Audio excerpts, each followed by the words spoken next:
وبركاته نحمده ونصلي على رسوله الكريم أما بعد أعوذ بالله من الشيطان الرجيم بسم الله الرحمن الرحيم والذين كفروا ولهم نار جهنم ولا يقضى عليهم فيموتوا ولا يخفف عنهم من عذابها کذالک نجزی کل کفور۔ محترم سامعین، اس سے پہلے کی درس میں ذکر کیا گیا تھا کہ جہنم میں جہنمیوں کو پینے کے لیے جو چیز دیا جائے گا وہ پگھلے ہوئے تانبے کی طرح شدید گرم ہوگا اور وہ اس کے چہرے کو بھون ڈالے گا، اور اسی طرح سے انہیں پیپ کا پانی پینے کے لیے دیا جائے گا جو بہت ہی برا پانی ہوگا، بہت ہی بدبودار ہوگا، اور وہ جہنمی لوگ بہت ہی مشکل سے پیے گا۔ محترم حضرات، اسی طرح سے میں نے ابھی آپ حضرت کے سامنے جو آیت کریمہ پیش کی ہے یہ سورۃ الفاتیر کی آیت ہے۔ اس آیت کریمہ میں اللہ تبارک و تعالیٰ فرماتا ہے کہ اور کافروں کے لیے جہنم میں آگ ہے،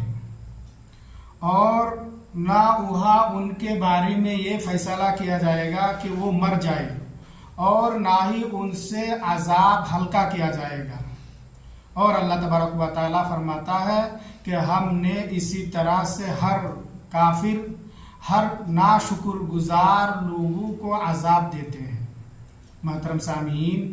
اس آیت کریمہ میں اللہ تبارک و تعالیٰ جہنم کے عذاب کے بارے میں ذکر کرتے ہوئے فرماتا ہے کہ جہنم میں جہنمیوں کے لیے آگ کا عذاب ہوگا، وہاں آگ ہوگا، اور جہنم میں ان کے بارے میں یعنی جہنمیوں کے بارے میں یہ فیصلہ نہیں کیا جائے گا کہ وہ وہاں مر جائے، یعنی وہ جہنم میں مرے گا نہیں، اور نہ ان سے عذاب کو ہلکا کر دیا جائے گا، ان کے اوپر سے عذاب کو ہلکا بھی نہیں کیا جائے گا، عذاب کم نہیں کیا جائے گا۔ اور اللہ تبارک و تعالیٰ اس طرح سے ہر ظالم کو، ہر کافر کو، ہر نافرمان کو، ہر ناشکر گزار بندے کو اس طرح سے سخت عذاب دیتا رہے گا۔ محترم سامعین، اسی طرح سے اللہ تبارک و تعالیٰ نے اس کے بعد والی آیت میں فرماتا ہے کہ جہنمی لوگ جہنم میں بہت ہی زور سے چیخیں گے اور پکارتے ہوئے کہیں گے کہ اے ہمارے رب، ہمیں تو اس جہنم سے باہر نکال دے، اور ہم لوگ دوبارہ وہ کام کبھی نہیں کریں گے جو اس سے پہلے کرتا تھا، ہم نے اب جو ہے نیک عمل کریں گے۔ اللہ تبارک و تعالیٰ جواب دیتے ہوئے کہے گا کہ کیا ہم نے تمہیں اتنی عمر نہیں دی تھی جس میں تم نے اگر چاہتا تو نصیحت حاصل کر لیتا تھا، اور تمہارے پاس ڈرانے والا بھی آیا تھا، اب تم عذاب کا مزہ چکھتے رہو، اور یہاں تمہارے لیے کوئی مددگار نہیں ہے۔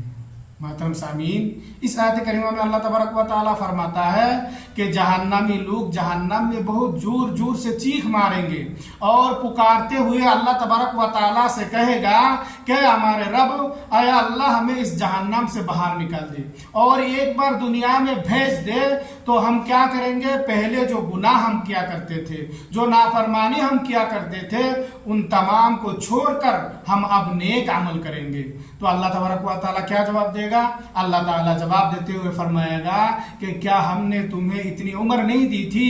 اتنی زندگی تمہیں عطا نہیں کی تھی جس میں اگر تم چاہتا تھا تو کوئی نصیحت حاصل کر لیتا، یہاں تک کہ تمہارے پاس ہمارے طرف سے ڈرانے والا بھی گیا تھا۔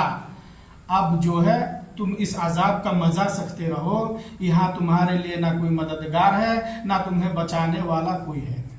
محترم سامعین، معلوم کیا ہوا؟ پتہ کیا چلا کہ جہنم میں جہنمیوں کے لیے آگ ہوگا، آگ کا عذاب ہوگا، اور نہ وہاں وہ مرے گا، اور نہ اس کے اوپر سے عذاب کو کم کیا جائے گا، عذاب کو ہلکا نہیں کیا جائے گا، بلکہ سخت سے سخت عذاب دیا جائے گا۔ اسی طرح سے بھی معلوم ہوا کہ جہنمی لوگ جہنم میں جانے کے بعد پھر دوبارہ دنیا میں آنے کی تمنا کرے گا اور یہ خواہش کرے گا، یہ تمنا کرے گا، پکار کر کہے گا اے اللہ ہمیں دوبارہ اس جہنم سے باہر نکال دے۔ تو ہم کیا کریں گے؟ پہلے جو گناہ کیا کرتا تھا سب کو چھوڑ کر ہم نیک عمل کریں گے۔ اللہ تبارک و تعالیٰ کہے گا یہ تمنا اب کوئی کام نہیں آئے گا، تمہارے اوپر اب عذاب ہوتا رہے گا اور تم اس عذاب کو چکھتے رہو اور یہاں تمہارے لیے کوئی مددگار نہیں ہے۔ یعنی جہنم میں جہنمیوں کو سخت سے سخت عذاب دیا جائے گا، نہ وہ وہاں عذاب کم کر دیا جائے گا اور نہ ہی وہ وہاں مرے گا، اور وہاں اس کو بچانے کے لیے کوئی مددگار نہیں ہوگا۔ لہٰذا ہمیں اور آپ کو اس آیات کریمہ کو سامنے رکھتے ہوئے وہ دن آنے سے پہلے ہی ہمیں نصیحت حاصل کر لینا چاہیے، زیادہ سے زیادہ نیک عمل کر لینا چاہیے اور تمام نافرمانی سے، گناہوں سے بچ جانا چاہیے تاکہ ہم اس دن عذاب سے بچ سکے۔ اللہ تبارک و تعالیٰ سے دعا ہے کہ اللہ تعالیٰ ہم تمام کو صحیح سمجھنے اور صحیح عمل کرنے کی توفیق عطا فرمائے اور ہر برے کاموں سے پرہیز کرنے کی توفیق عطا فرمائے، زیادہ سے زیادہ نیک عمل کرنے کی توفیق عطا فرمائے۔ اللہم آمین یا رب العالمین۔